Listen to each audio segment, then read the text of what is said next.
support that I've got from everyone, the friends that I've made here. It is nothing like what I have imagined. I was absolutely hopeless when we started the course, and the process that you go through is absolutely amazing. I learned how to structure for my training, my workshops, what I'll be doing from now on. Now, just to tell you, I was 14 years old and left school because I didn't want to speak in front of the class. I leave here today, overcoming that fear. It's given me my confidence back. It's enabled me to get back up on stage. And you're going to become more powerful, clearer in your message, on point, and you're going to feel like you're part of a tribe. You can't miss it. This is a total investment in you and your future. And if you are considering coming along, do not hesitate. The transformation from day to day truly is incredible. If you're looking to get your message out, I highly recommend that you join Sam and the team for their boot camp. Powerful, spectacular. Incredible. Awesome. Fantastic. Amazing journey. You've got to come. You've got to be here. Try them. Honestly, it'll change your life.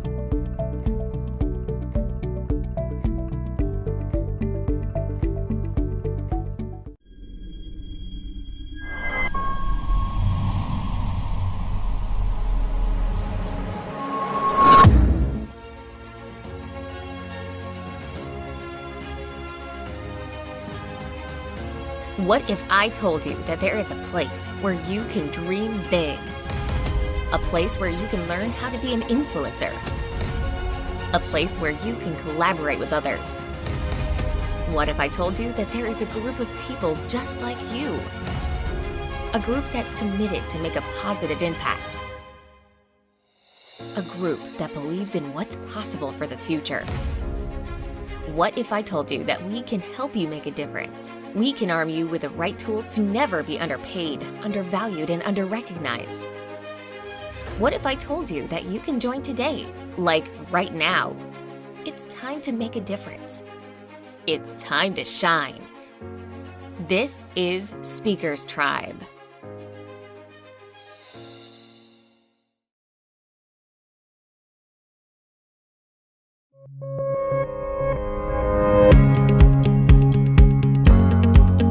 One thing that I want to acknowledge you about is investing in yourself and ultimately spending time in online education. If you can learn how you can influence more powerfully through video, if you can learn how to create like your online virtual product and even make money online right now, then I'd love to help you through that journey as well. To all the staff from Speakers Institute, you guys have been really supportive and really, really lovely and encouraging. But to everybody else, for all of your honesty and your courage for stepping up here and just giving all, because I've learned so much from every single one of you and it's just been really, really good. I just wanted to say, being out of the workforce for 6 years, looking after little kids, and this is the first course I've ever done. And it was astounding. It blew my mind. It was beyond my expectations. And thank you, Kate, for the feedback today. That was brilliant. And it's given me the confidence to back myself, because I didn't have that before. Because, you know, when you leave for a while and you come back, it's all a bit dodgy. So thank you. Sam, thank you. Thank you. Thank you. That has been absolutely awesome. I've learned a hell of a lot today, and I really feel like we're all improving. So thank you so much. It's been really awesome. I wish everyone all the best on the course. I think it's a wonderful course. And Sam, you've created an amazing business, but I also want to congratulate the people you've got working underneath you, because it wouldn't be that great if you didn't have all this wonderful resource. And I congratulate them for supporting you. It's excellent. I'd actually just like to thank Sam and the team so much for everything you've done, but I'd really like to thank everybody else. I have learnt so much from all of you. It's just been so exhilarating. I'm so excited for each and every one of you, because it's just the growth in such a short space of time has been phenomenal. So thank you all very, very much.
Welcome to Speakers TV, and wherever you are in the world, there is a reason why you've joined here on this amazing Wednesday.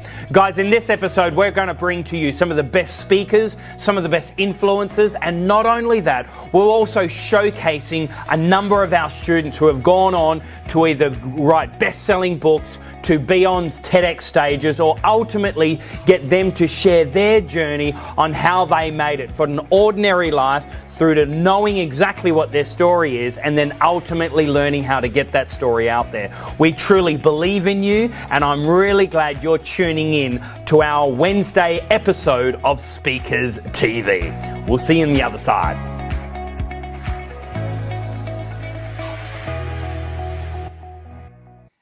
Our next speaker is just extraordinary. He's a futurist, an author, and a professional international speaker.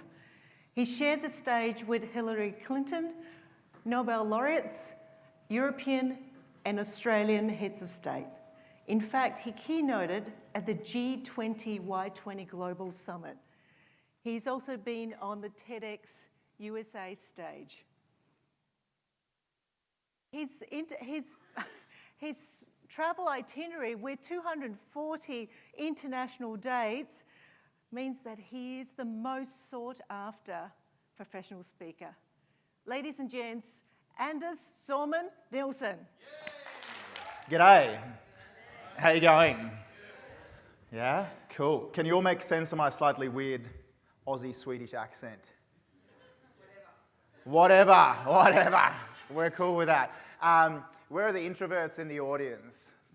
Just you can just nod if you're understanding it. Just making sure the analog signals being picked up by some of the analog and digital radio antenna here in the room. Great to be up here at QT at the Gold Coast. Just caught the tail end of the presentation beforehand, so looked amazing. How good was that? That's like kind of positively disappointing. Was that awesome or what? Yeah, all right, cool. There we go. All right, high levels of interactivity, fantastic. I should just, before I get kick-started as well, ladies and gentlemen, courtesy of Speakers Triumph, Sam, Fran, and the team, all the slides are available for you guys. You can download them, watch them in real time. If you're really analog, you can also just follow along in the real HD presentation that happens here in the room. But if you have an even more analog soul, you can even print out to your heart's delight all the slides as well. Who's old school and likes to print stuff out? Okay, there's a few, fantastic. So, courtesy of Sam and the team, they are available. We'll share the URL in a little bit again in a second. Ladies and gentlemen, as a futurist, how did I handle that from like 0 to 10? Was that all right or not? We'll see. Sam, was that like deliberate to just go, hey, you know, like let's just see, let's just throw him a curveball? All right, there's like hospital pass from Sam. Thanks, mate. All right, cool. So as a futurist, I'm also a little bit of a traditionalist, and I take some inspiration from the old idea of the Roman god of war, Janus. He was said to have one eye firmly towards the future and one firmly towards the past. And I think this is kind of cool when it comes to strategy. And I think it pertains to any speaker. We have to bring the analog and the digital together, tradition and technology when it comes to storytelling. So in today's session, I kind of want to, I guess, bring a little bit of infotainment for you guys to show you a little bit of the maybe magic behind the tricks or the tricks behind the magic, the smokes and mirrors, but also hopefully leave you guys with some real tools and tips that you can use in your own practices moving forward. Because I believe that unless we bring our humanity and scale it digitally and, of course, in the analog world, we run the risk in the future of creating some kind of cyber dystopia that feels a little bit digitally dehumanized. So before I talk about a couple of trends impacting your industry moving forward, let me kind of take you back on a historical journey back into the past to explore with you why, fundamentally at heart, I'm a little bit of a traditionalist. Have we got 2 channels open now? Should I go back to that one? All right, fantastic. Ladies and gentlemen, I do my own AV. Actually, so a real human is coming. Thank you very much. All right. Fantastic. Big round of applause to the technologist, the real technologist in the audience. Let me take you back on a historical journey back into the past for a moment in time, to a time that in many ways was a little bit simpler. I'm going to grab a little bit of audio with the audio visual here as well, if we may, from the back desk. Let me take you back on a historical journey back into the past, to a time that was a little bit simpler. Things were a little bit more, in a sense, black or white. I'll just bring it down a little bit. Thank you. Awesome. Things were a little bit quieter. They were a little bit more binary, either this or that. And amazingly, back in the 1910s in Stockholm, where I'm from originally, things were just a little bit more zen in a sense. People only amazingly back then wore black or white clothing, in fact. Certainly no bright colour had been invented quite yet. And this here was the urban vista that once upon a time greeted a man by the name of Georg Johansson, the son of Johan, which sounds very Viking-esque, or in Australian we'd call him George Johansson. As the second oldest son on the family farm, he had few inheritance rights, and as a result, he had to make his own commercial future in the cityscape of Stockholm. And his commercial opportunity was to dress the increasingly sophisticated Swedish gentlemen of the era, a time before selfies, Instagram husbands, even selfie sticks, when looking into a camera was still very much of a technological novelty.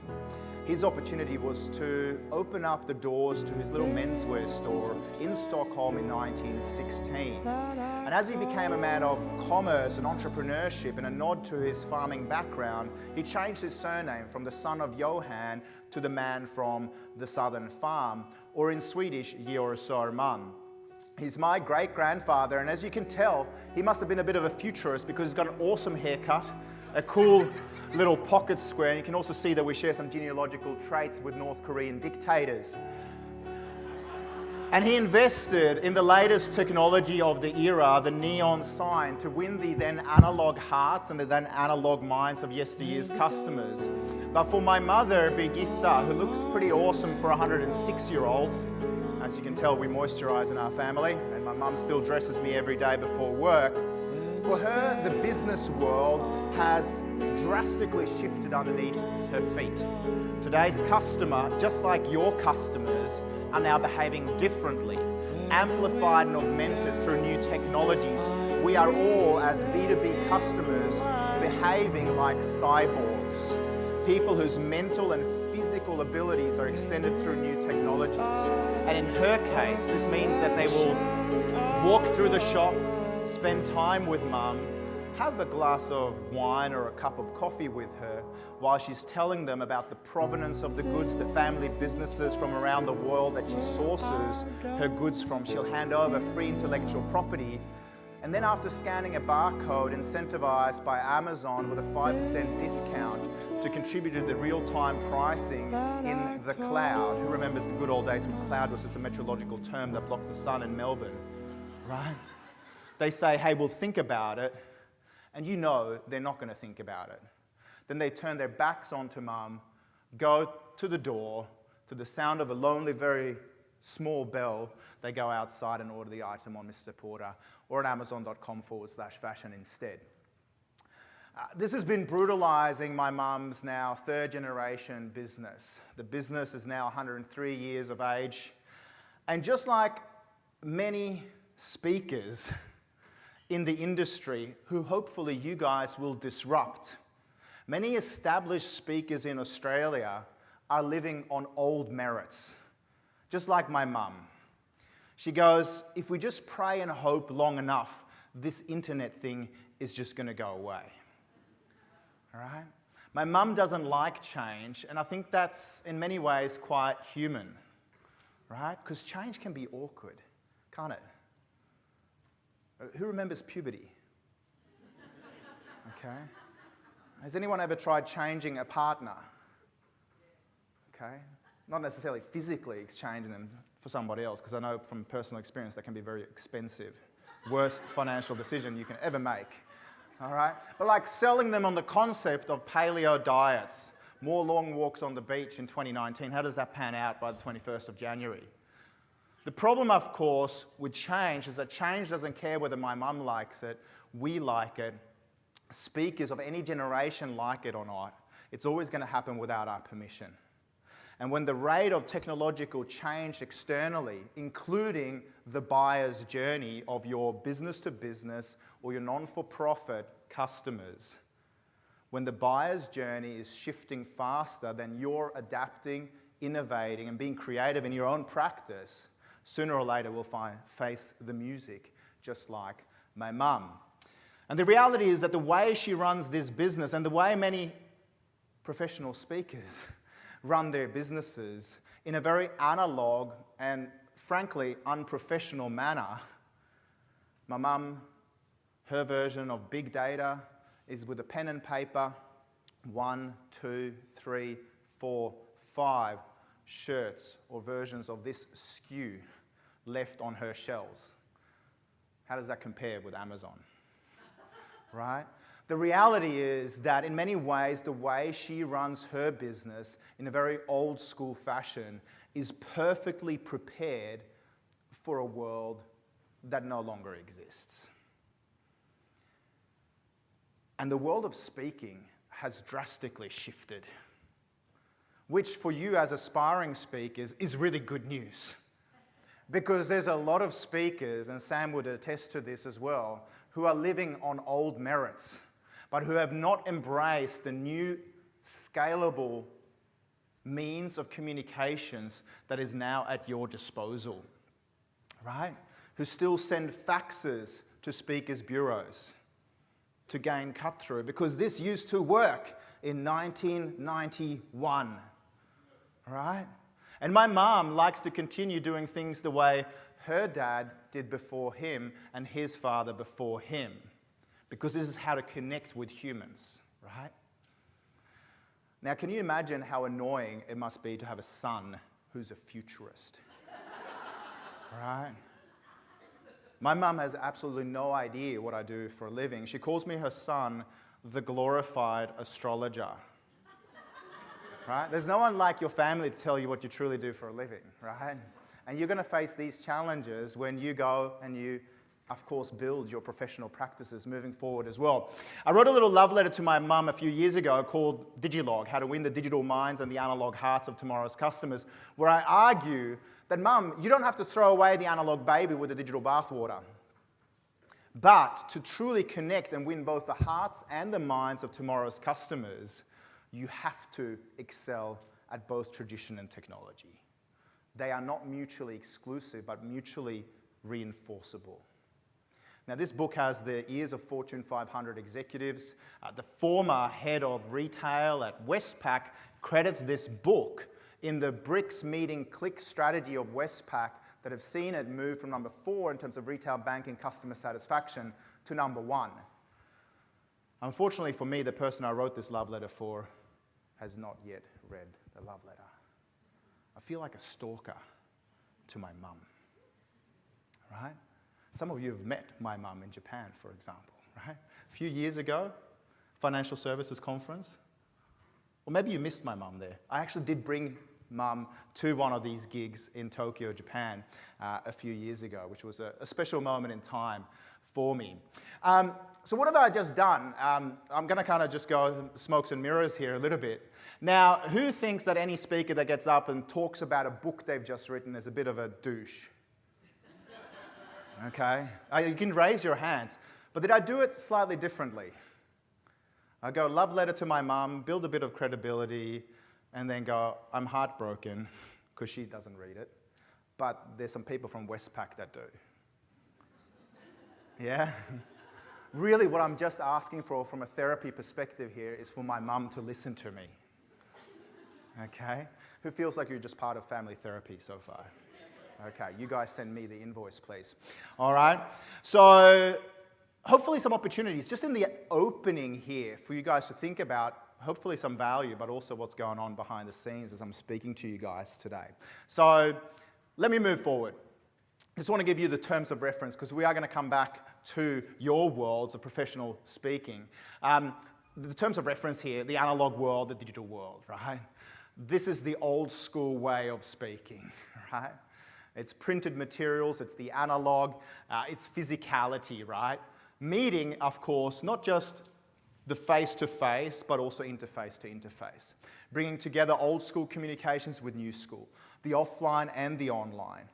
The personal touch of your business together with, of course, the digital connect. The fact is that professional speakers, we have an opportunity to constantly drive inbound leads and attraction towards our businesses through the variety of social media and digital media that's now available to all of us, right? We can be selling while we are sleeping, and this is magical. This was not possible 10 or 15 years ago. But today, I often wake up with conversions of gigs in the United States, right? And the great thing about that is they pay 4 times the amount of money as they do in Australia. So while I'm sleeping is some of my most productive time, right? And I like to remind myself of that when my 19-month-old Lucian at home keeps waking me up. And I'm like, I'm still providing for our family even when I go up and change his nappies and give him a bottle of milk, right? One of these worlds is sort of high touch, one is high tech, and I believe one of these worlds is about winning hearts, the other one is about winning minds, but of course we have to excel at doing both. And if we think about this from sort of a rough and dirty or a quick and dirty SWOT analysis, strengths, weaknesses, opportunities and threats, we know that from a sales and marketing perspective, both of these two worlds have some weaknesses to them. Who feels like sometimes when you're getting digitally spammed, right? You're just going, digital marketing sucks, right? But then we also used to get physical spam. Who gets pissed off and has like no advertising signs on your physical mailbox? Who doesn't know what a mailbox is? Right? Okay, all right. The Gen Ys are showing their age. But of course, we can offset the weaknesses of both of these two worlds as well, right? We can hyper-personalize things in the digital world. I'm sure Sam will tell you about, for example, doing personalized video messages or personalized video proposals that can happen in an instant, and you can connect globally, right? In a way that we couldn't do it yesteryear. At the same time, I recently just closed a deal for a gig in Barcelona by going out to North Ryde to hang out with the event organizer for AstraZeneca, who are running their global conference in Barcelona, by showing up face to face and connecting human to human, belly to belly, the kind of world that my mum loves, right? We have to be able to do both. And this is, of course, key as we think about a world that we're now living in, which is post-truth, of truthiness, in a world where the Washington Post found that in his first year as President of the United States, Donald Trump told 6,000 lies or misrepresentations. That doesn't mean we can. Because increasingly, storytelling is not just about great stories. Because we've all heard professional speakers who make up statistics. Like you can go and fact check what I just said about Washington Post, okay? Because we need to tell digitally verifiable stories. And I'll come back to this in a moment. How do you build brands and story in a future where truth and trust are, well, I would say devolving. Some people would say evolving, right? We'll come back to this and give you some tools and tips of how to do this.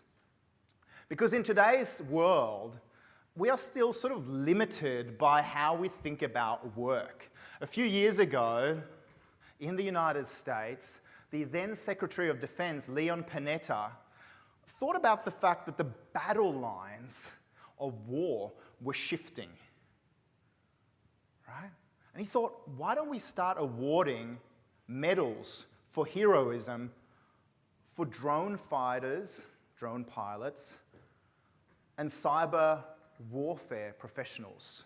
How do you think this went down with real analog war veterans? By the way, I'm from a military family. How do you think it went down? Right? They scrapped this proposal very, very quickly, right? However, today, yesteryear's cowards, snipers, are now being played by Bradley Cooper in Hollywood movies. They are now seen as heroes, even though they are behind the battle line, so to speak. Unfortunately, us as humans think of battle lines, be it in your business or out there in the other world of real battles, in a very linear fashion. Today, though, warfare is about sending in the code first, and then maybe the humans and the robots enter. In your businesses, it's about sending in the code, the digital messages, the digitization of your authentic self before you then turn up to win the battle. Who just heard a metaphor? Right? But this is the world we're now living in. A world where we have to be acutely aware of the trends. In fact, I could argue that no matter what your area of subject expertise is, whether you're a leadership speaker, whether you're a spiritual guru, whether you just love productivity and time management is your thing, we all have to be futurists. We all have to be aware of what's going on in the world to study sociocultural, technological, economic, environmental, and political trends. Because otherwise, we're going to run out of relevance. I still hear speakers talking about customer service as if it was 1983. Right? And sometimes this can work. In the United States, which is a huge economy, like you can kind of get your way around, but you quickly lose relevance in a market like Australia if you pretend as if it's 1983. I was born in 1981, so I really have no idea what I'm talking about in that particular regard, but you know, you get the hint. All right? We all have to be futurists, to think about how we can scenario plan and almost think like science fiction authors of what the industry of speaking, storytelling, story connecting might look like in the future. Make sure you download these slides because these are exercises you can actually complete later on. Today, we don't have the time, but there's a 12-step process, like in any good program. All right? Cool. This leads us to really the first trend that I want to kind of dig deeply into, which is that every business model, including ours, is now getting digitally hacked at exponential rates. What does this mean? We're all getting hacked, either literally or metaphorically. The thing that worries me today with artificial intelligence or computing increasingly happening at a quantum level is not so much that the machines are learning, it's that humans suck at learning or change. I think the two are actually interchangeable. Right? In 1967, the Swedish government decided we were going to shift from left lane driving to right lane driving because, ladies and gentlemen, that is where the future of transport happens. All right? Because the blind spots, like better, etc., could still happen in Australia. We'll see. Although in an era of self-driving cars, we may no longer need left or right lane driving, by the way. Right? It was every ambulance-chasing lawyer their version of Disneyland. And the big change management mantra of the era was, just smile. We're all just new at this. Isn't it a wonderful change management mantra? Right? When you adopt a new technology and you're trying to figure out your new CRM or your Marketo system or Infusionsoft or whatever, just smile. We're all just new at this. Okay?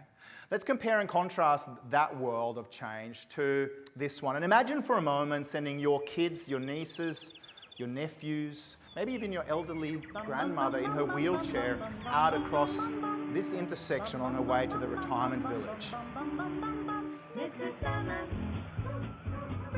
Now, according to the World Economic Forum, over the next decade, we'll be able to save 1.1 million human lives as a result of less human error and courtesy of autonomously aware and empathetic IoT, Internet of Things enabled devices like cars.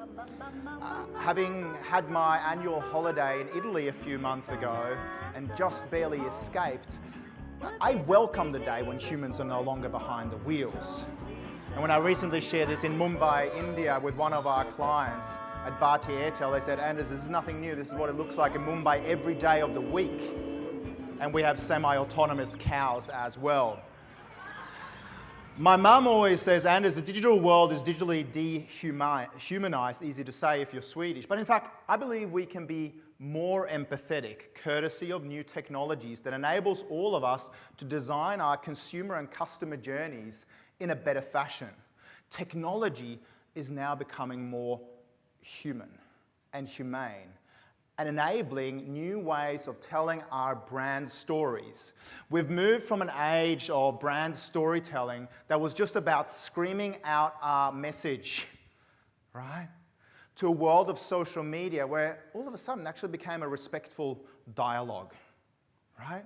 If your employment brand sucks, someone will say so on glassdoor.com, right? People are taking matters into their own hands. Now, through the connectivity model, we're entering the era of a trialogue between the brand, an IoT-enabled device, and, of course, the consumer. Let me give you an example of this. Who gets nervous when your iPhone or Samsung or Huawei device starts running low on battery? Yeah? Who hated that I just asked the question and you kind of went grip for your, okay, just to check whether it's running on yellow, right? One of the biggest challenges for Tesla in terms of adoption in Australia has been people's sense of range anxiety. Where's the next supercharger station? What do you think your sense of range anxiety might be if you're a Tesla owner in Florida during last hurricane season? And you're fleeing with your family and your most beloved belongings in your Tesla, and you're getting chased by a hurricane down the highway. And all of a sudden, the battery starts running bloody low, while you see the petroleum-based vehicles overtaking you. But all of a sudden, fret not human. Elon Musk comes across the dashboard and goes, fret not human.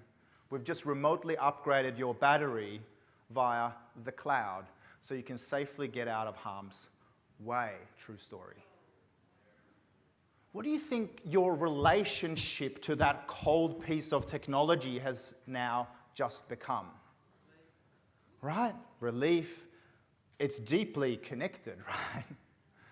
People say the digital world is so digitally dehumanized, but in fact, I believe we can connect with humans through this new world. The great American thought leader and management guru, yes, George Costanza, said that for everything important in your life, it needs to have a physical package. For your cash, there's your wallet. Is this true today? Of course, cash is no longer king, right? Because already your kids, your nieces, your nephews are spending your hard-earned analog cash buying virtual shit online, like virtual sneakers to an avatar. Who doesn't know what an avatar is? You're a futurist as a speaker. You need to be aware of what an avatar is. Look it up. There's something known as Google. All right, you can find out this piece of information. All right, cash is no longer king. Now, the micro vendors on the streets of Stockholm a few years ago who sell our version of the big issue, homeless people trying to get out of poverty by selling great journalism, they saw their sales going down month over month. And they asked themselves the question, is it just the case that Swedes are heartless people without a human heartbeat? Somebody else in that management meeting said, or could it be that we live in the most cashless, most digitized economy in the world, yet we only take for payment? They teamed up with a mobile POS provider, point of sale provider called iSettle that enables mobile wallets, biometric payments, NFC payments, credit card payments. Sales went up 59%. By removing the friction between the positive intent to do business with this worthwhile cause and the seamless digital execution of doing so. Ask yourselves the question, in your own business, either knowingly or unknowingly, what is the friction, the paperwork, the annoying process, the unavailability of a PayPal button on your website, or whatever it happens to be, that stands in people's way of handing over money to you, or a cow, or a Bitcoin? Take all forms of payment. Don't go, we're going to charge you 2.5% extra on Amex. It's just money, take it. all right? But design a better customer journey for your clients. Friction kills businesses. Many of you would have flown here. In fact, what the research shows is if we as humans spend another 10 minutes in a security line at an airport, our propensity to spend goes down 30%. If we total all of that across North America in 1 year, that's $11.4 billion lost to the retailers who are unhappily having their little outlet between security and the gate. What's the friction in the customer journey that you've designed? And make sure you start fixing it. I win a lot of jobs in the speaking industry because we're the first ones to respond. You wouldn't believe the number of times that clients and bureaus go, oh yeah, well the other speaker took 3 days to get back to us. Have you got live chat set up? Have you got Lucip set up, which is click to call back, right? Have you got these things on your website to enable fast, seamless customer experiences? Today, we are, of course, choosing to trust digitally, right? We can build digital empathy online. 1/3 of American marriages start online today, and they are described as happier marriages, and they last for longer than humans who met in the real world, who feels ripped off. All right? And it's even higher for same-sex couples, right? This is amazing. We trust people in the digital world. I entrust Lucian to a nanny who had great reviews online. Yes, I eventually interviewed her, right? That's not how people used to meet. Is this how people book speakers today? And your reputation has to live up to the thing you hold so dear, which is your reputation. But if your reputation sucks, right, people are not going to recommend you. The better you look online, the more people are likely to word of mouth recommend you, right? It's not just about word of mouth, it's also about word of mouse recommendations. Okay. All right, let me skip a couple of slides in the interest of time to get back to this point, which is we no longer believe false claims. We don't just go, oh, well, most dentists smoke this cigarette, so I'm going to smoke that cigarette too, right? We want verified storytelling, particularly in a post-truth world. From farm to table, we want the entire story to be verified. Here's an example. Thank you for buying me that bag the other day. Come on. It's more for me than you. God, you have beautiful eyes. Just a little bit more audio. No one tells me that. I'm the only one that told you that. No, I don't mean like in a flirty way, but people, when I was a kid, like, you got great eyes. It's like, I'm just a guy. You're my guy. I am your guy. Hey guys. Hello. Hi, hello. My name is Dana. I'll be taking care of you today. If you have any questions about the menu, please let me know. I guess I do have a question about the chicken, if you could just tell us a little bit more about it. The chicken is a heritage breed, woodland-raised chicken that's been fed a diet of sheep's milk, soy, and hazelnuts. Okay, this is local? Yes, absolutely. I'm gonna ask you just one more time, and it's local. It is. Is that USDA organic, or Oregon organic, or Portland organic? It's just all across the board, organic. The hazelnuts, these are local? How big is the area where the chickens are able to roam free? I'm sorry to interrupt. I have exactly the same question. 4 acres.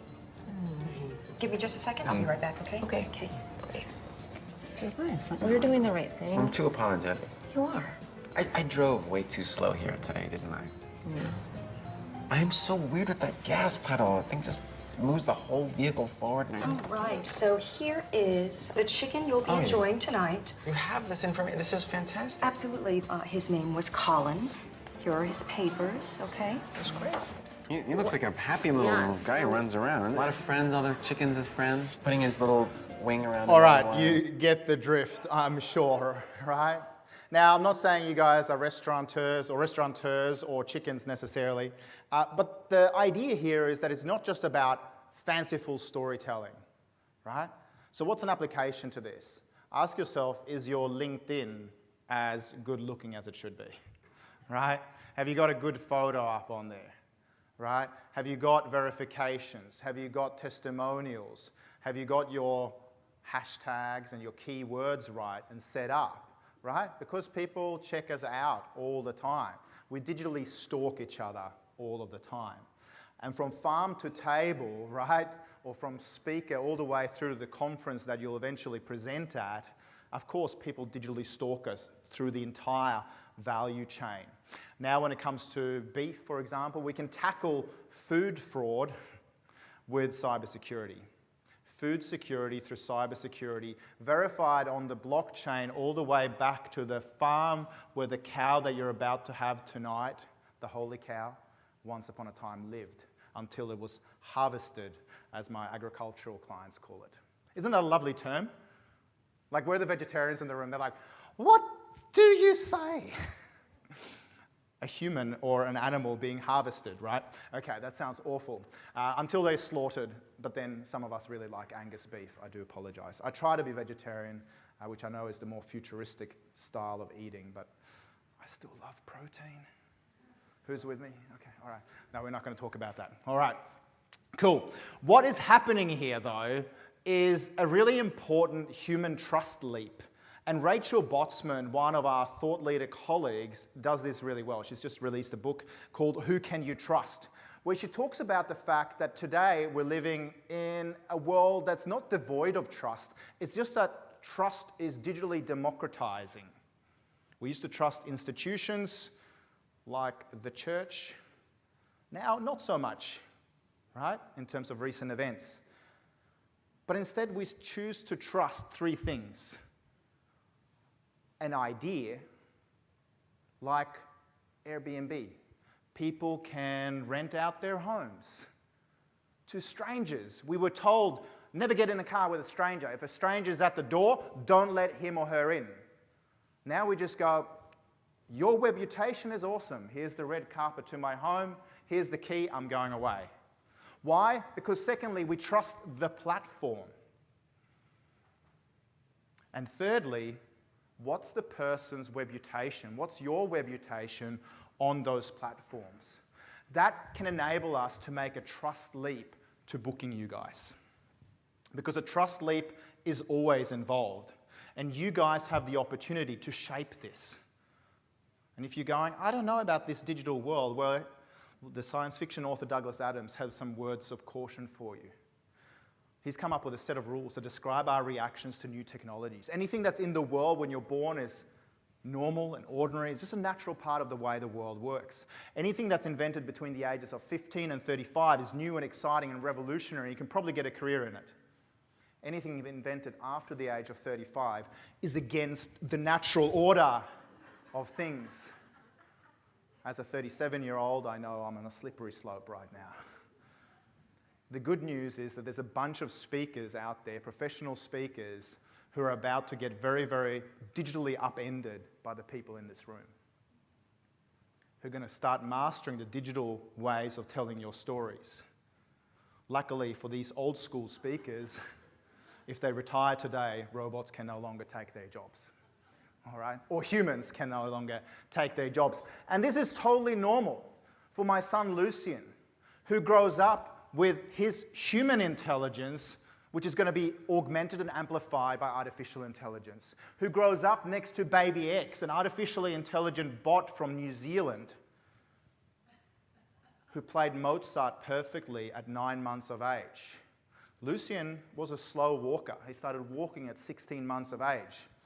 Up until that point in time, I like to think of him just doing upper body exercise. But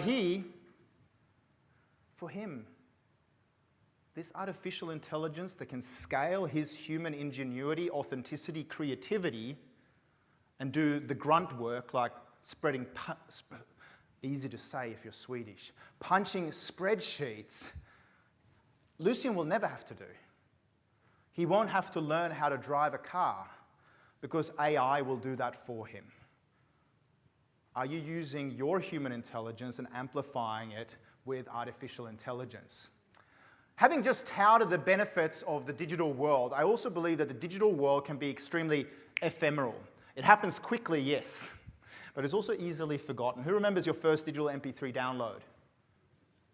Okay? It was probably a criminal act, but it's a safe, loving, sharing environment in here today. So that's totally cool.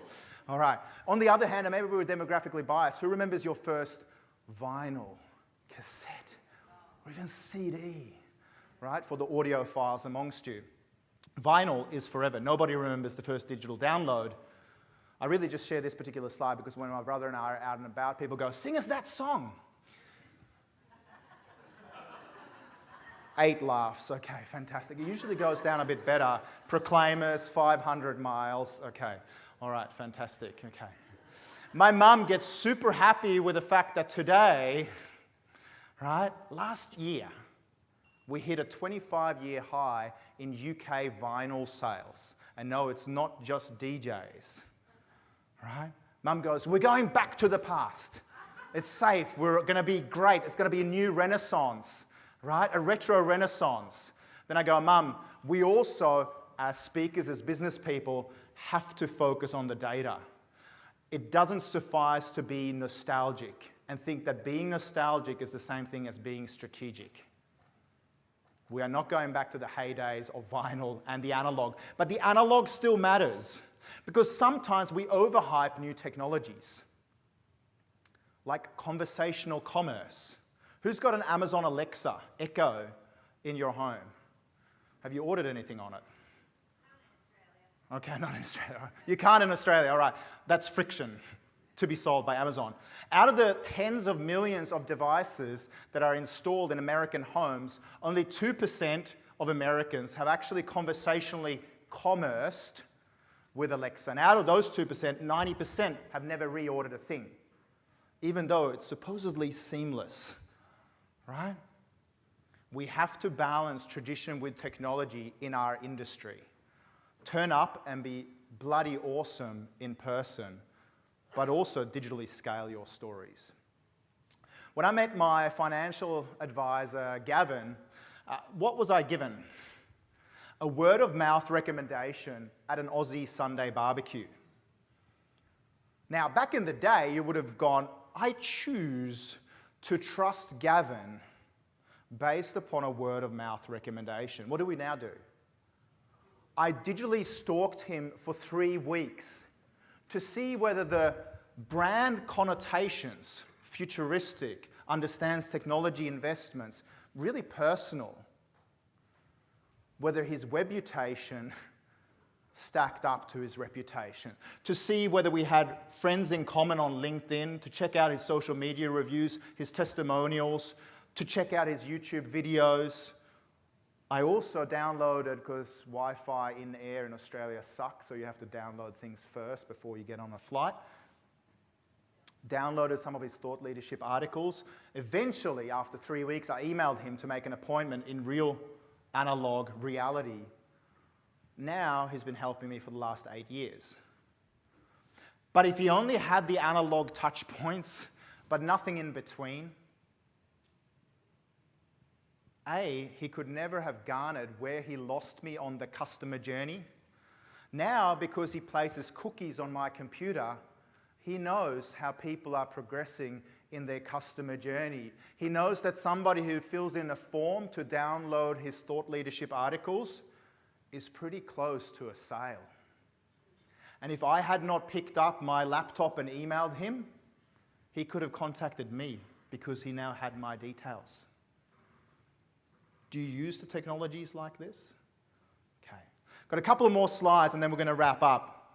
What we need to learn as speakers, B2B, B2C, no matter what you happen to sell, is that the customer journey has changed. It's no longer for you or other speakers, decision, usage, and hopefully brand advocacy for you in a way that's linear. We skip around using analog and digital touch points all of the time.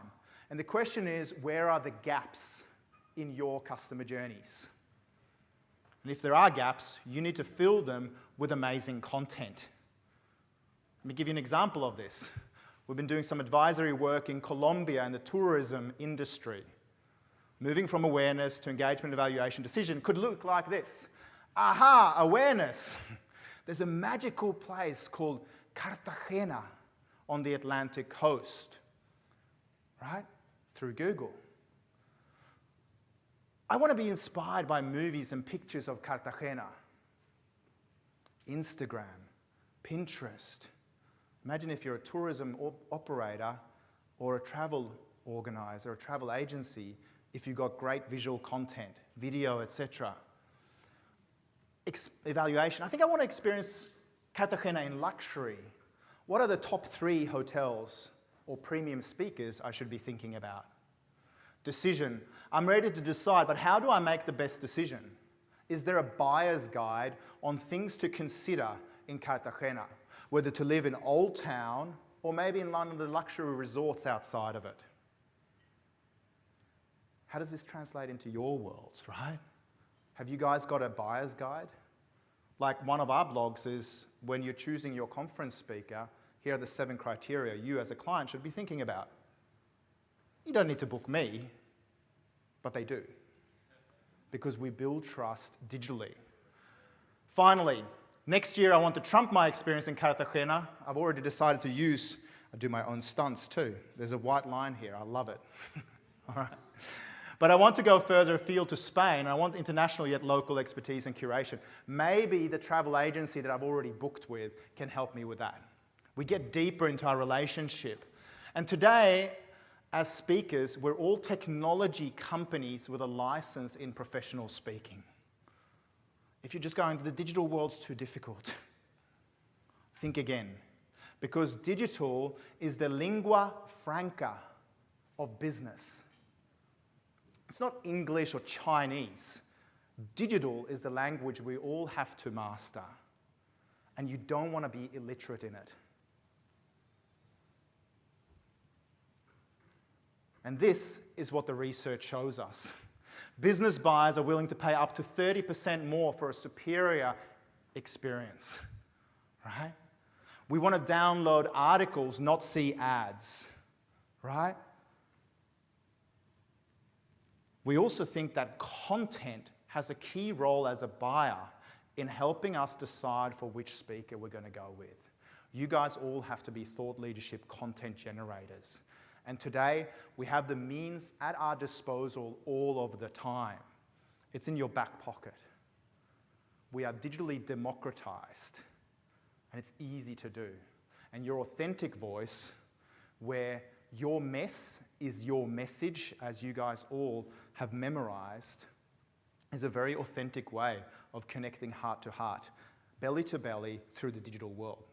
Because nowadays, because of digitization, sales and marketing are converging.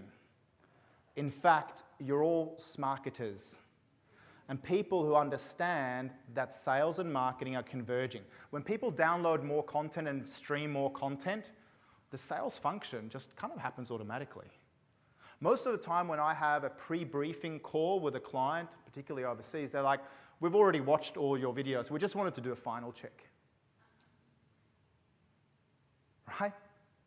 Sales kind of happens as a result of your marketing being extraordinary.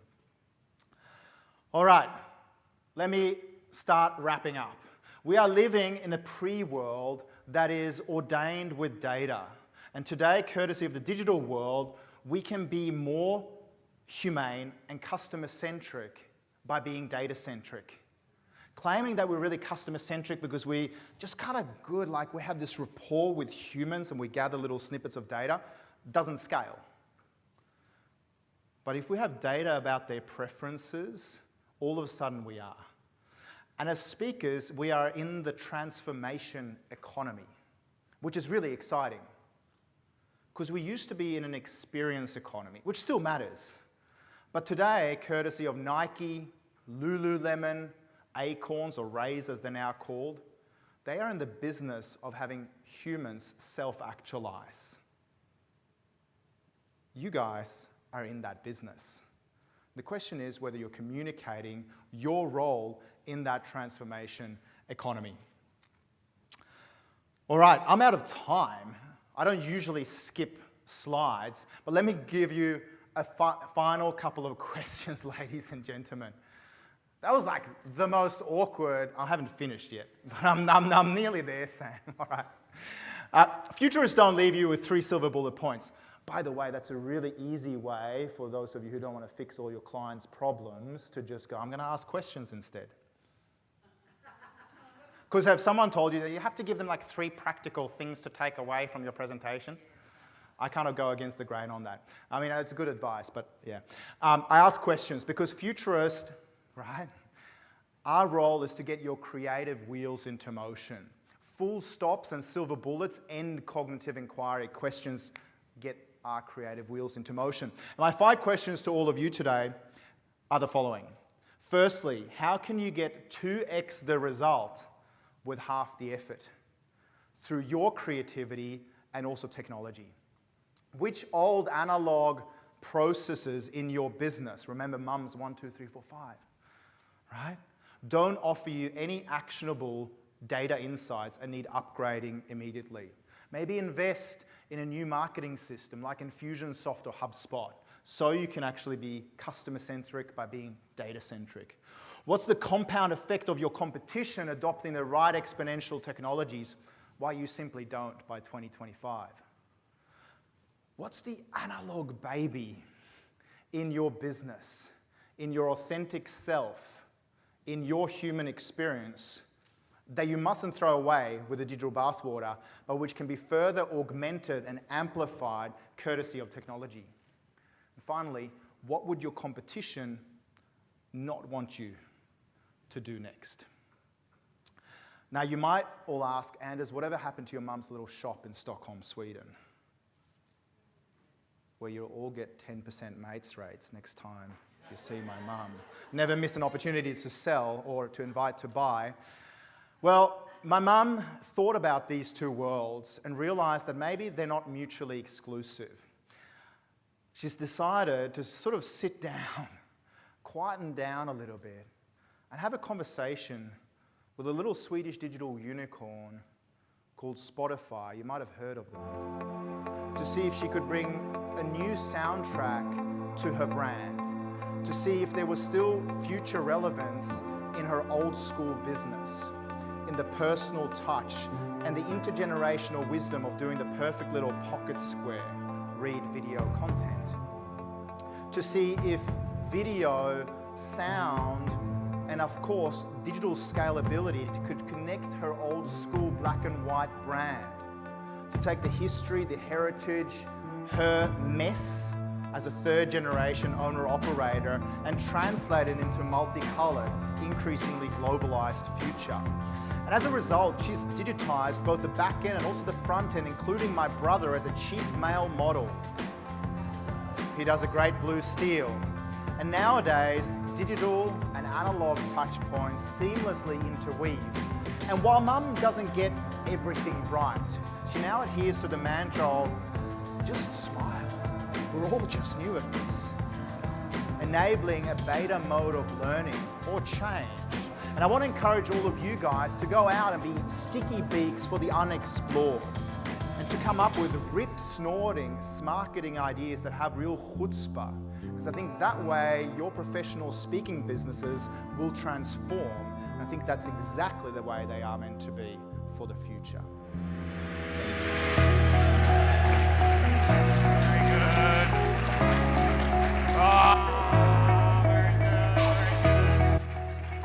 Sam Cawthon here, CEO and founder of Speakers Institute. If you give me 60 seconds of your time, I'll show you how to set up an online webinar in 48 hours while growing your authentic followers to tens of thousands, and then teach you how to package your IP so they buy your programs online using what we call influence on video. What this means is you talk to camera, share your value, and then stack your offerings and create urgency in a way that makes it so irresistible that they click the button and purchase your high ticket sale. Talk with any of our clients globally, and I promise you will not find anyone that does what we do. All you have to do is to create an online event, share your ideas, and then stack your offerings just like this. And here's the big secret. Everyone is online right now searching for people just like you to help them learn things that you already know. There are people doing it right now, but they probably don't know as much as you. So right now is your chance to learn how to sell online, and my influence on video formula is easy to use and foolproof for anyone to master. Just recently, I did a 1.5 hour video online to only 40 people, and at the end, 10 of them bought my $4,000 product, all by one click of the button. It was seamless. So if you want me to show you how to influence on video, stack your offerings that make it irresistible, learn my exact script so you can come across authentic and real, and create urgency so then they buy immediately, then click on the link below and join my free masterclass.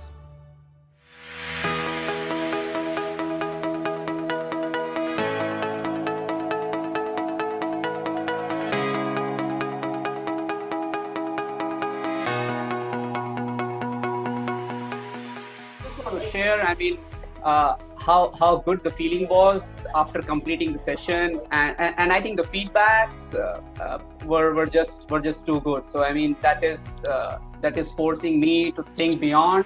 I think it was pretty linear thinking earlier, and now it is pretty diversified. So that is very helpful. Thank you, Charlene, Christiane, and Sam, for obviously the benefit and the inspiration you've given to so many of us, and to all the participants, because I think for me personally, this is the first time I've felt that I've been in such a safe space to be vulnerable and to make mistakes. And I know that a lot of us have shared some really traumatic events in our life, possibly for the first time publicly. So that's just been a really huge thing. So thank you for everyone for opening up, and for people to open up and be authentic. I'd like to firstly acknowledge you, Sam. Thank you so much for instituting the Speakers Institute, and all of the lovely people who've attended today. I think they've done an absolutely wonderful job. I think all of their stories are worthy of stage presence. I think you'll all go very far. I just wanted to say, being out of the workforce for 6 years, looking after little kids, and this is the first course I've ever done, and it was astounding. It blew my mind. It was beyond my expectations. And thank you, Kate, for the feedback today. That was brilliant, and it's given me the confidence to back myself, because I didn't have that before. Because when you leave for a while and you come back, it's all a bit dodgy. So thank you. And it was really an experience which I was looking for, to give that push, the last push which is needed, because I'm very low on execution. So your story and your message gave me that push which I really needed. So thank you very much, and also to the fellow participant for bearing with me. Thank you, everyone. You've all inspired me today, and I want to thank you, Sam, for putting this on, and Christiane and Charlene inspired me to come through conversations we had, and so I'd like to thank her in particular, and got a lot out of it. So thank you, everyone, and thanks for all the lovely comments. First of all, I would like to say thank you, massive thank you to every single one of you. It was a great company. Proximity is power. I'm overwhelmed with all the love and energy and everything else. I've learned so much. And by this sheer circumstances, by now that I'm sitting at home and I actually can do it, I'm blown away that I'm actually doing it. It's amazing. And I really want to thank you, Sam, for this amazing course. Yeah, I just wanted to thank every single one of you, especially you, Sam, and all of the mentors as well. There can be at times where we're alone. We think we're the only ones, we feel like we're the only ones going through that, and to share would be to burden each other. But in a space like this, it actually brings us closer together. So thank you very much for sharing all your stories, and thank you for the opportunity. I'd actually just like to thank Sam and the team so much for everything you've done, but I'd really like to thank everybody else. I have learnt so much from all of you. It's just been so exhilarating. I'm so excited for each and every one of you, because it's just the growth in such a short space of time has been phenomenal. So thank you all very, very much. Thank you. Thank you. Thank you. It has been absolutely awesome. I've learned a hell of a lot today, and I really feel like we're all improving. So thank you so much. It's been really awesome. I wish everyone all the best on the course. I think it was a wonderful course. And Sam, you've created an amazing business, but I also want to congratulate the people you've got working underneath you, because it wouldn't be that great if you didn't have all this wonderful resource, and I congratulate them for supporting you. It's excellent. Thank you very much. All the feedbacks were golden for me. I learned a lot. Plus, how I should not try to put all the information in those 6 minutes. I should let the audience absorb what I'm trying to convey. They should absorb my story, and so as the energy level should fluctuate properly at the right moment. So thank you very much for that. So I want to say, look, I've forever been doing courses and programs. I've probably spent over $350,000 in my life. This was worth every cent. I'm very, very impressed with the level of knowledge of the coaches.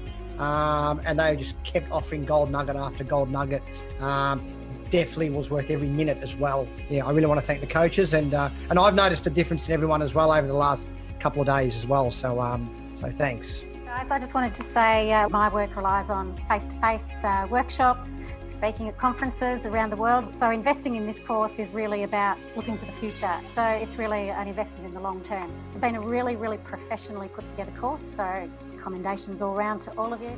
To all the staff from Speakers Institute, you guys have been really supportive and really, really lovely and encouraging. But to everybody else, for all of your honesty and your courage for stepping up here and just giving all, because I've learned so much from every single one of you, and it's just been really, really good. Thank you.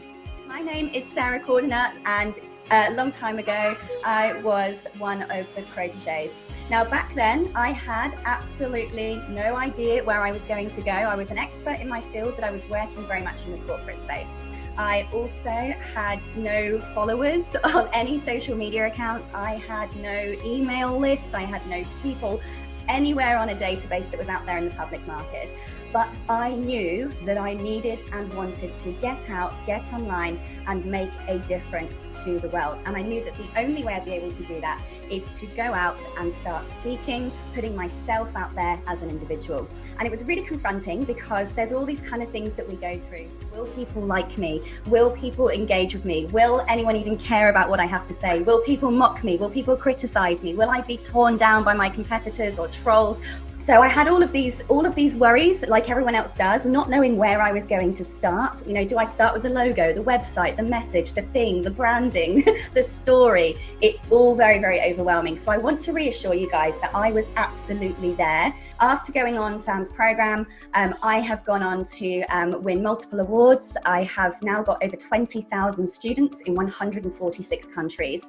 I have been listed by the Huffington Post as one of the top 50 must-follow female entrepreneurs. I've published 12 books, 5 of which have gone to international #1 bestseller. I recently was headhunted by a university and now hold the record for being the youngest university director in Australian history. And I have done all of this from working in the spare bedroom in my house. I now have a multi-million-dollar education company with children running around. And one of the things that I really want to make clear to other people is that everyone can do this. Every single person. I had no special starting point. I had no investors. I've never had anyone give me money. I absolutely have just started on the corner of a kitchen table with nothing but a dream, a drive, and an ambition. And that is the only thing you need to get started.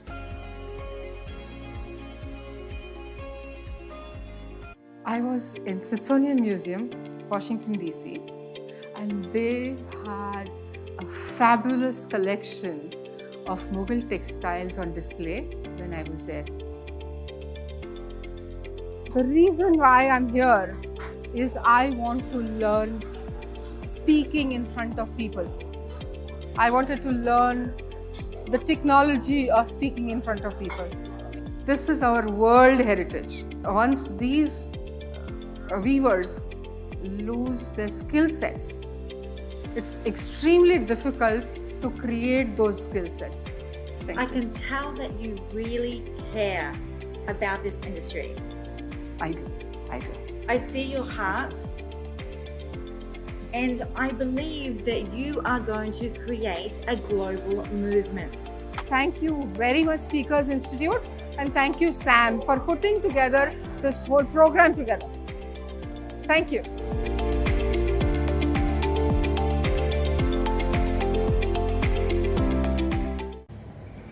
This is a Celebrity Authority Show. Please welcome your host, Sam Caulfield. Well, super excited about this interview here today. We have Rajan Thananayagam here in the studio, a management consultant, thought leader, and human potentialist. Rajan, thank you so much for joining us. Good to be here, Sam. Human potentialist. What does that mean? Life is an adventure, Sam. And exploring myself has been that adventure. And through my own exploration of myself, I'm discovering my own human potential. And that is my message to the world. So do you think everyone can discover their own human potential? And are we looking at the potential of your physicality or mindset? It's a holistic approach, Sam. I guess we all are gifted with our human potential. I mean, we are in this earth for a purpose, and we are gifted with this amazing gift called our potential. And most of us, we don't realize that thing. We choose to live below our potential, what we could achieve in our lifetime. Like in our comfort zone. Yeah. We are in our comfort zone most of the time. I mean, we live in a culture that is very achievement oriented. And once we achieve what we wanted in our lives, I mean, we go into a stage of feeling unfulfilled, and most often we feel there is a void in our life. And there is this silent voice that's so desperate to come out. And we choose to stay in that comfort zone, and we place limits on ourselves as to what is possible in our lifetime. So hence we lead quite a desperation. Rajan, I'm really curious now. Tell us about your story and how you came to this moment of realizing your own human potential. What's your story? I guess my life has been a long journey. I came to Australia 16 years ago, and Sri Lanka. And I think the turning point I had in my life was about 7-8 years ago. I was in a high pressure corporate job, and I was fully burned, and I was at a low point in my life, something I haven't experienced before. And so I was going through intense physio treatment to address some of the physical ailments that I was having. On the other side, for the first time in my life, I went to a counselor to get some help. And one question from the counselor what really woke me up. And here she asked me, "Did you feel suicidal?" And I couldn't give her an honest answer. And that really shocked me, because the truth was, I was in fact. And it put me in a state of shame, because here's someone who lived through much bigger challenges in their life. I mean, I've been a refugee in my life and been incarcerated because of my communal denomination. So faced a lot of racial discrimination. I lost my father, my brother. But I always had hope and faith. And what happened to me? And that question led me to explore. I am leading a life of pretty comfortable. I mean, I achieved a lot. I came to this country, I got a good job, I built a new house, bought cars, traveling. I achieved a lot. But I left this void to build in me. And hence, on the insistence of my friend, I took on a little challenge to do a baby triathlon. And at that time, I was overweight. To do a baby triathlon? Yes, I mean, it's a sprint triathlon, which is only about 500 meters of swimming, 20 kilometers of cycling. It's only about. Yeah, about 4 kilometers running. And then I thought, okay, I mean, no, this is not for me, because I'm overweight, I'm unfit. But somehow this guy insisted that I do this. So I went and did the first thing, and then I thought, okay, maybe this is it. Well, was it a challenge doing that first triathlon? Yeah, it was a huge challenge, because I was fearful of it. I was mortally fearful that I may not survive that distance. But when I finished that thing, and I said, this is who I am, because I enjoyed life. I survived. And that survival itself was my life challenges. And hence, I started upgrading my challenge. And this really helped you to get out of this depression state, really? Yes. I mean, I think that first question raised the level of awareness in me. Yes, this is where I am, and I need to get out of this thing very soon. So, and so hence, I did my first Ironman in 2011. And what's an Ironman? It's a race that involves 3.8 kilometers of swimming, 180 kilometers of cycling, followed by a 42.2 kilometers of running. That is a full marathon. And how long does this take?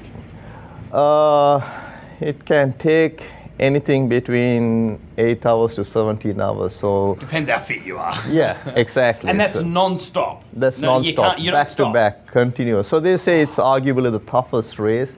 But then again, I mean, this may look a mindless exercise, but you need to do this for a purpose. The very first thing I did was to dedicate that race to my father, who had been a big inspiration in my life, and yeah, and I think since then I thought this is possible. I mean, I can do this. And I started stretching myself more and more, and here I am. I mean, this journey had inspired me so much. I'm taking Ironman to Sri Lanka. I mean, the first ever event in the South Asian region. And That is awesome, by the way, Rajan. I think that's just oh, thank you, Sam. Thank you so much. And yeah, I'm really looking forward. I'm pretty excited. I mean, getting the country to be fully excited about that event, and so and I'm spreading the message of human potential. I mean, the title for the event is "Challenge Your Limits." Do something that you never had done. Get excited about what you can do with your life.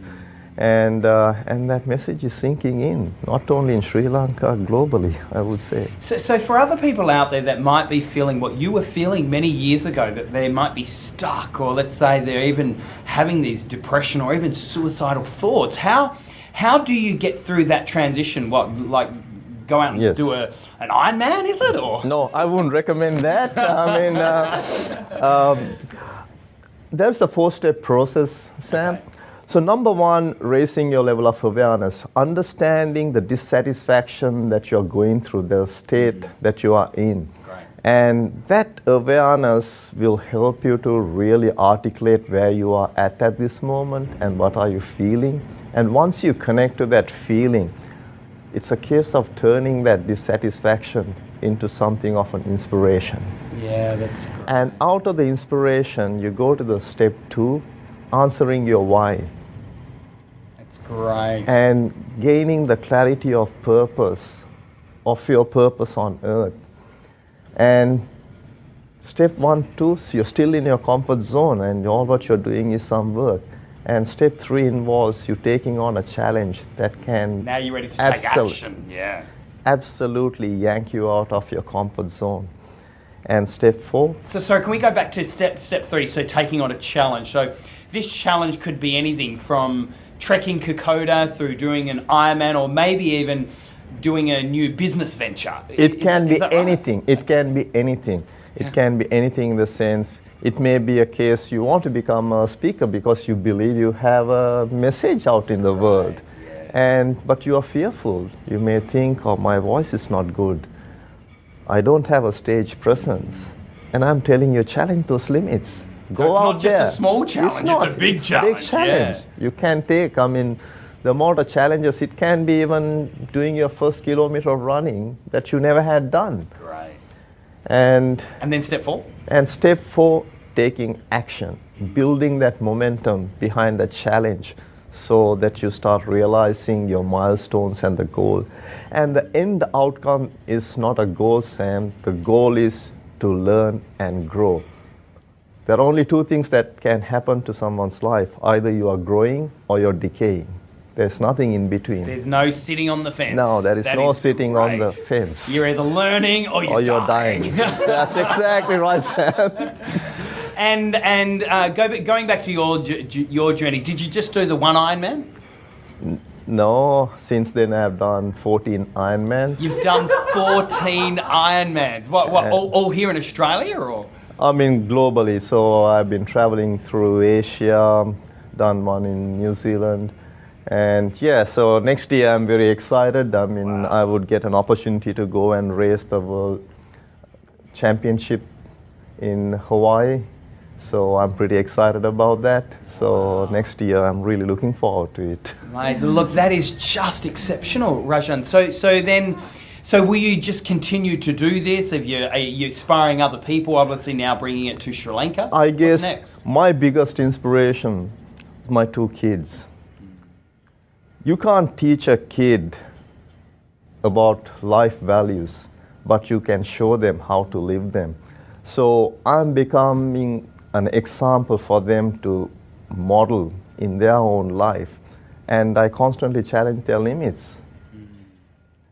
And the excitement that I see from them, it's a huge inspiration for myself. Have they started to do their own Yes, triathlon yes, or yes. Ironman? Or? Yes, my kids. I mean, last week I told my daughter, in another 4 years' time, you and I are going to Kona, Hawaii, to do the World Ironman Championships.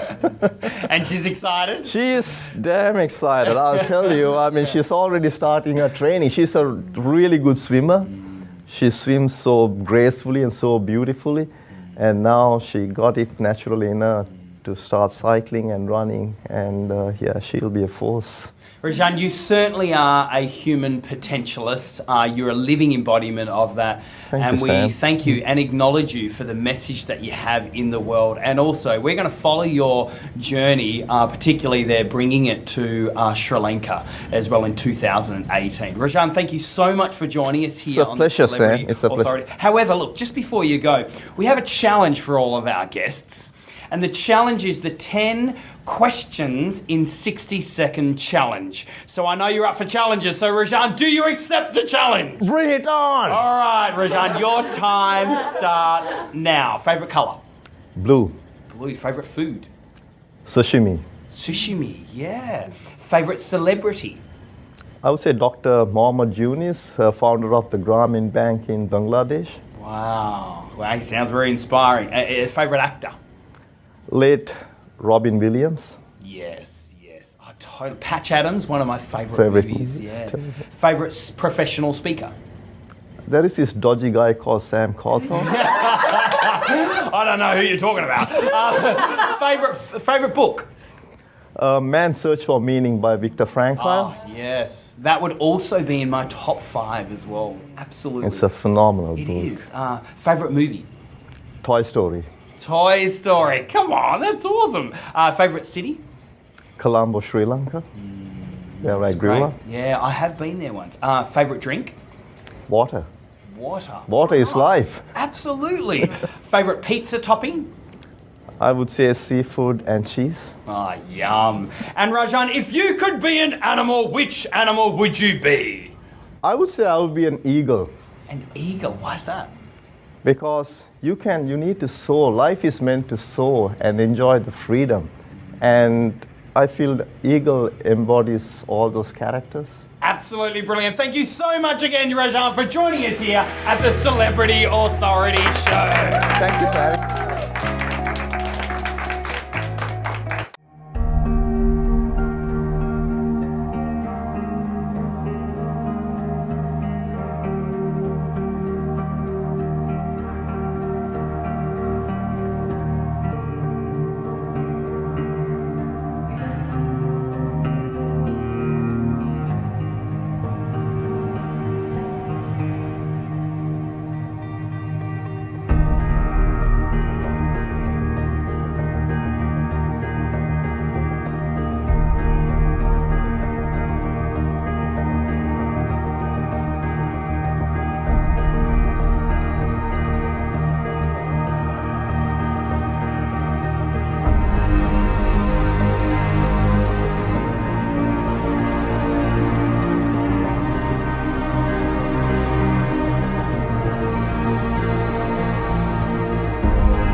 Our next TENx speaker is an expert in caring and modern slavery.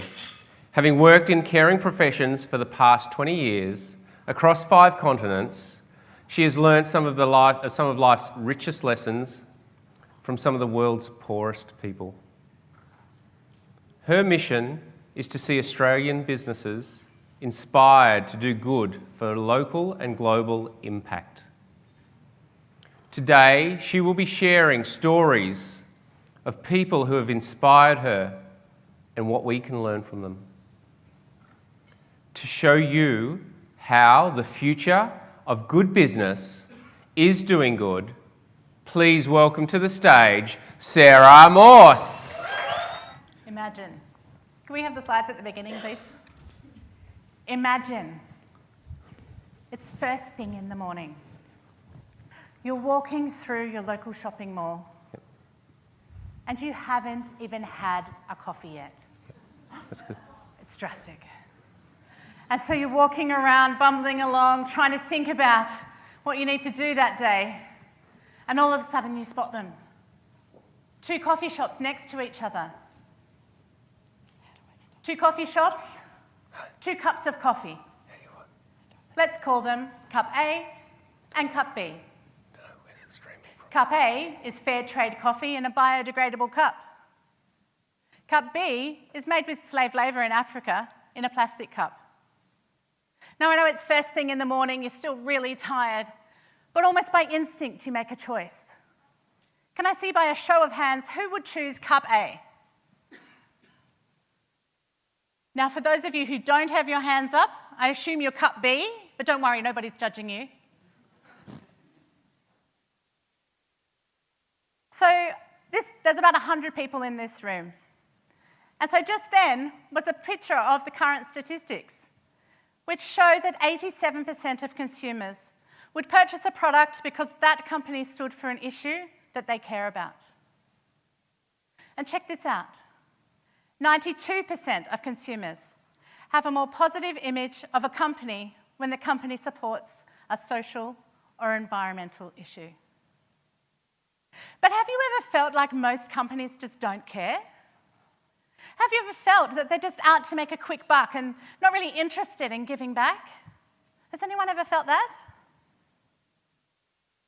Well, today I'm going to show you that the future of good business is doing good. And so Richard Branson recently said, the boundaries between the higher purpose, between work and higher purpose are merging into one. And doing good really is good for business. I wonder if you've ever selected a product based on more than just what the product offers you. As an example, I use thank you nappies for my baby. Now this isn't my baby, but I can assure you my baby is just as cute and just as cheeky as this one. Although they're several dollars more expensive than other brands, I choose thank you nappies because I know that 100% of my money is going to maternal and infant health programs. And when I checked their website, look what I found. Ooh. Almost 95,000 mums and bubs have been impacted because consumers like me made that choice. Now, when I was 17, I visited Africa with World Vision. This trip changed my life as I encountered poverty for the first time. And they took us to this little clinic in a village in Zambia, something just like this one. And we got to meet the mothers and their babies who'd been born there. And as I cuddled this gorgeous little black baby with his big chubby cheeks and these sparkly brown eyes, and I chatted to her mum, she told me that she was so grateful to have a safe place to give birth that she called her baby girl World Vision. How cute is that? And so now when I use thank you nappies, I think of little baby World Vision running around a village in Africa. And I look at my beautiful baby in front of me and I give thanks for a healthy baby. You see, we all have stories and values. Yours might be different to mine, but in the end, they're what drive our consumer choices every day. And in this story of the thank you nappies, we see that doing good is good business because it creates consumer loyalty. It increases sales and creates a positive brand message. But that's not all that doing good does. Doing good creates purpose. We heard this morning that the workforce, 35% of the workforce is made up of millennials. And those millennials are the most purpose-driven generation that we have. I recently had the opportunity to meet the Managing Director of Konica Minolta, Dr. David Cook, who believes passionately that businesses doing good is good business. This is what Dr. Cook says: the greatest sign of your strength is not how much you get, but how much you give. And David has developed a culture of caring within his company that looks like this. It starts off with staff and then goes out to partners, customers, community, and the world. And when I asked David, what evidence does he have that doing good is good business? He replied, my evidence is that in a market where people have less needs for printers and photocopiers and print media, that year by year, we're selling more products, we're offering better customer service, we're producing more innovation, and we have a higher rate of staff retention. These are things that are reflected in research that companies who do good also experience. And as I spoke to David's staff, they were so passionate about the company that they were working for. Their passion was contagious. And all of a sudden, I wanted to work for Konica Minolta, and I don't know anything about printers and photocopiers. And then, as they started telling me about their global caring initiatives, their passion grew even more. Konica Minolta is leading the way in Australia to eradicate modern slavery from its supply chains. It also supports a project in Cambodia which offers employment training for survivors of human trafficking. Now, this has absolutely nothing to do with selling printers and photocopiers, right? But what I heard those staff say were things like, well, it just makes me feel like I'm a part of something bigger. Or, you know, I turn up to work every day and I know I'm making a global impact just by turning up. It creates connectivity. It creates purpose. It creates a greater sense of belonging for staff in those companies. But do you know what? Companies today in Australia can no longer choose to eradicate modern slavery out of their supply chains. It's now the law. The new Modern Slavery Act that was recently passed now asks companies in Australia to show where they have risk of modern slavery in their supply chains and what they're doing about it. Modern slavery. There are more slaves in the world today than any other time in history. 40 million people are currently being exploited for cheap labour and sex worldwide. 40 million. And out of those, 2/3 live in the Asia-Pacific region. And so that means that for many, many years, Australian businesses and consumers have inadvertently been benefiting from modern slavery in the food we buy, in the clothes we choose, in the suppliers we use, and in the businesses in which we invest. Modern slavery. This is an issue which is so close to my heart because for the last 20 years, I've been working with some of the world's poorest people. I have seen exploitation in its rawest forms. I know people who are survivors of modern slavery. I've sat with them, I've listened to their stories, and my heart's broken with theirs. I've looked into their eyes, and I've seen their pain. Stories just like Bithi here. She's one of thousands of children in Bangladesh working in garment factories to make designer clothes that will be sold here in Australia and around the world. Abject poverty forced Biffy's family to make the heartbreaking decision to put their 2 daughters to work in one of these garment factories. Although Biffy works hard and produces almost 480 pairs of pants a day, she's just sewing the pockets, so she's contributing to 480 pairs of pants. She earns just $1. But I have hope for Australia. Because you remember back to those coffee cups? Where people are given the opportunity, they will try to make an ethical choice. And so, now more than any other time in history, Australian consumers and businesses have the opportunity to make a global impact on modern slavery.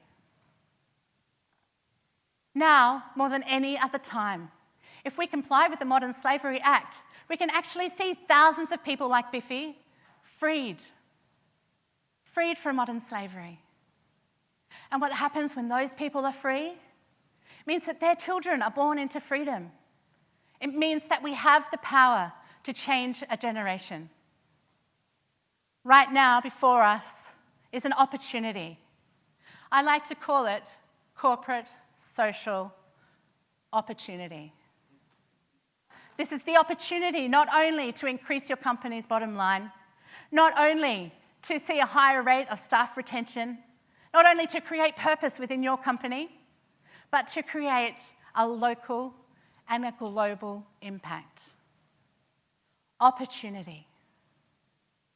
What are you going to do with this opportunity today?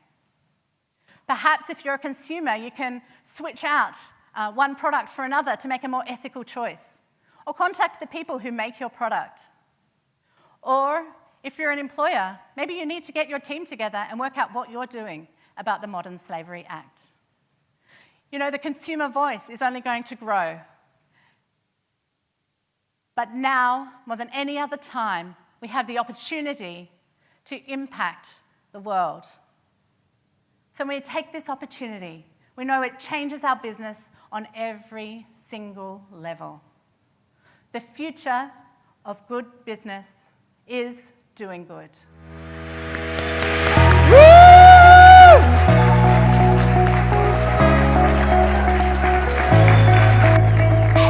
Wow, thank you. The journey has been transformational in terms of thinking. It's one of those times where you think, God, I just wish I would have found Sam and the team before, because I wasted a lot of time trying to do things on my own. Sam and the team have really helped me to refine my message, understand my message, and shape it in a way which has led to a lot more clarity and a lot more confidence in telling that story to many, many people. I think it's fair to say that I was thinking too small. I see problems all over the place.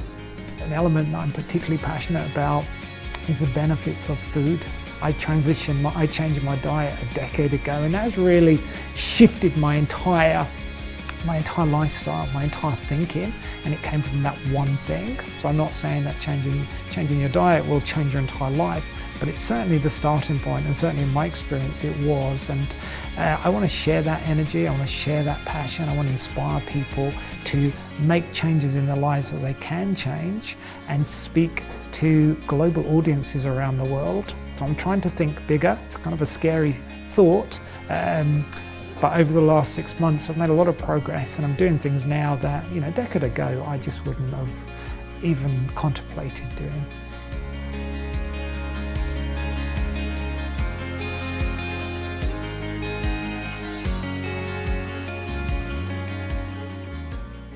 Guys, thank you so much for tuning in for today's episode here at Speakers TV. My name is Sam Cawthorne, and we are super excited about Speakers TV and about these episodes that we bring to you every single weekday, as well as also on every single Saturday. Guys, we'd love to hear from you. If you've got any feedback at all for us, or maybe you want to comment right now in the chat bar about what was your biggest takeaway from today's session. But also, not only that, why don't you join us So here at Speakers Institute, we do have a number of programs such as our online boot camps or our protege program. At Speakers Tribe here, we're all about running these big, large annual conferences every year, but also not only that, there is an annual membership that you can get where in your city we do have tribe gatherings, all really encouraging you going from where you are today to where you really want to be. Or maybe you want to tell your friends and your family about Speakers TV. But can I please encourage you, why don't you like this page? Why don't you join us each day? Why don't you tell other people about these episodes? Because we are all about really helping you on this journey to becoming that recognized voice of authority, for you to find your message and your story and get that out there into the world. We are super excited about your journey, so please lean in and join us today. To your success, my name is Sam Cawthorn, and don't forget, the best is yet to come.